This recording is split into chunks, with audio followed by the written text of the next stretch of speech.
Welcome back to the How to Write a Book vlog with me, Tez Ilyas, who is currently in the middle of writing a book. Yes, I am writing my new book. I say new book, it's the first one I've ever written, but it's new nevertheless. The Secret Diary of a British Muslim aged 13 3/4. Now this chapter is like, what do I write though? So I know what the book is, I explained that in the last chapter. I've been commissioned this book to write about my teenage years growing up in 90s Blackburn as a British, Asian, Muslim, Pakistani kid. So I know that, but now I'm like, alright, so how do I go about planning it? The first thing you do is you go into your bank of memories, the old login, and you think, right, what can I remember? What was going on between 1997 and 2001? Turns out quite a lot. But your memory is not the only thing you can rely on or should rely on. Family, friends, teachers, enemies, frenemies, girlfriends, of which I had none, so I couldn't rely on any of them. But there are a bank of people that I needed to talk to. So I started doing that. I started sending texts to family members, texts to friends. And actually in some instances, that was the first time that people knew I was writing a book. It was like, hey, crazy thing, I'm writing a book about growing up in Blackburn in the 90s. You were in my life at that time. Do you remember anything about me? What do you remember about me? Were there any particularly fun stories that you remember? Did I do anything particularly stupid in that time? Did we get up to anything together? Did you hear anything about me? All that sort of stuff. So I did that with like 20 people. We got a whole load of excited responses back. Some stuff I do remember, some stuff I don't remember at all. I spoke to my little sister, right? So apparently, you know those little toys you used to get in Kinder eggs and the little toys you used to get from Kellogg's cereals back in the 90s? I used to have a collection of them on my windowsill like a little nerd, and I wouldn't let anyone else touch them. So my sister's younger than me, she's 5 years younger than me. You know, if I was 13, she's 8. Of course she's going to want to play with them. They're made for her, and I don't remember this at all, but she tells me it's true, and I believe her because her memory is amazing. And I'm like, fascinating. So that might go in the book. I spoke to my aunts, uncles, spoke to my dad, my mum. Oh, what an amazing trip down memory lane. You know what? Do it anyway. Even if you're not writing a book about yourself, it's amazing talking about what happened in your childhood with people who were there with you, because they remember things ever so slightly different to you, because you got your perspective, they've got their perspective, and then the truth is probably somewhere in the middle. So it's just a fascinating exercise to do. The other thing I needed to do was plan the writing of the book. So I was going from 1997, January 1997, which is when I was 13 3/4, all the way up to September, October 2001, covering that 4 3/4 year period of my life. So I needed like what was happening in 1997. So I was in high school. 99 I was in high school until September when I started college. Then I was in college for the rest of 99. In 2000 I was in college.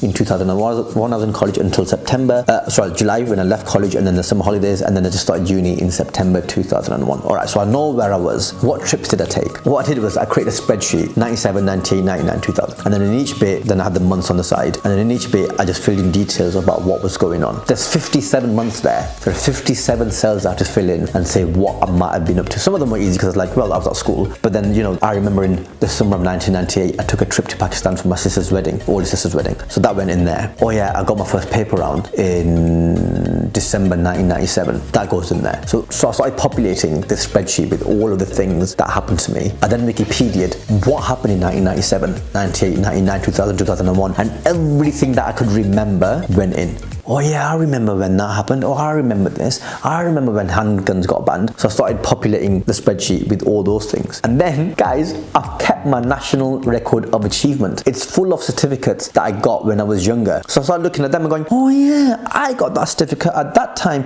Oh yeah, my public speaking award. God, what an amazing story that was. Write that down. That happened in that month. And so I started writing all my achievements down that were in my national record of achievement. And so very, very soon, the spreadsheet was getting populated with loads of things that I'd been doing, or that I remember, or that happened around me or in the wider world that I remember, to build up a picture of what life was like in the 90s. And then I was able to use that to start planning a skeleton outline of the book. January 1997, write about these 3 things. February 1997, write about these 3 things. And then 57 months later, I've got a full skeleton outline of what the book is going to be for then to start writing. The other thing I did was reading. If you want to write a book, read a book. That's what I always say. That might be the first time I've said it, but that's what I'm going to say from now on. Write a book, read a book. So I read books about people's childhoods. I also read The Secret Diary of Adrian Mole, aged 13 3/4, because actually I'd never read it, even though the title of my book has been inspired by the title of Sue Townsend's book. I'd never read it, so that was really, really good. I read About a Boy by Robert Webb. Brilliant. Oh, I was slightly intimidated. It's so well written. I was like, I don't know if I can write this well. Then I thought, well, I'm writing mine as a diary when I was a kid, so it doesn't need to be as well written as Robert Webb's book, which is just as well, because it couldn't have been. I read Adam Kay's book, which is really, really good, and that's written in diary form. long, so that helped me a lot in terms of format and presentation, and it was a really good read as well, so I was really happy to do that. I read Nadi Hussein's autobiography. That was really good because, you know, he is an Asian lady, similar background to me, telling her story about growing up as a British Bangladeshi. So there are a lot of parallels between her story and my story, and again, a really well written book, and I really enjoyed reading it. So those are the 4 books that I read to give myself an idea of tone, what to write about, maybe even some things that I don't want to do necessarily, and 2 of those books were written in diary form, so that would help me in terms of format and things like that. So yeah, did my research. I read some books that were in the genre of what I want to do. I spoke to my family and friends to help me build up my memory bank about what I got up to when I was younger, and I used the internet to jog my memory about what was happening at that time, and then I built a spreadsheet, populated all of those things in it, then created a skeleton outline, which all I need to do now is start writing and filling it in. To all the wannabe writers out there, or people who are writing, obviously the process will be different for you because you'll be writing about the things you want to write about. You might want to write a really interesting non-fiction book about the history of volcanoes. That'd be a different process to what I went through. Maybe similar. You want to read about volcanoes, do your research about volcanoes, probably use the internet to find out about all the volcanoes in the world, and then get some anecdotal evidence from people who live where volcanoes are to get the experience about living with volcanoes. So if you want to write a book, research and planning is absolutely paramount. That's what I learned, and now that I'm actually in the writing process, I'm so glad I went through that, because if I just opened up my laptop and just started writing chapter 1, once upon a time I was 13 3/4, and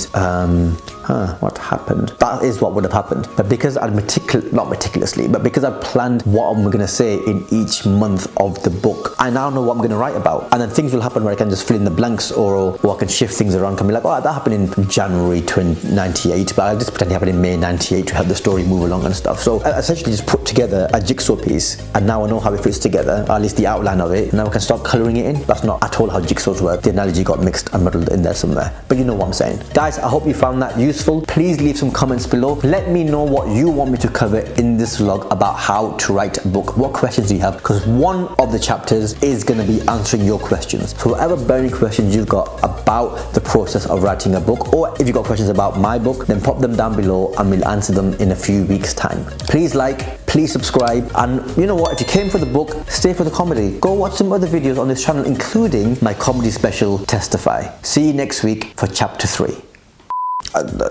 Telling her story about, so if you want to write, so if you want to, that helped me a lot in terms of how to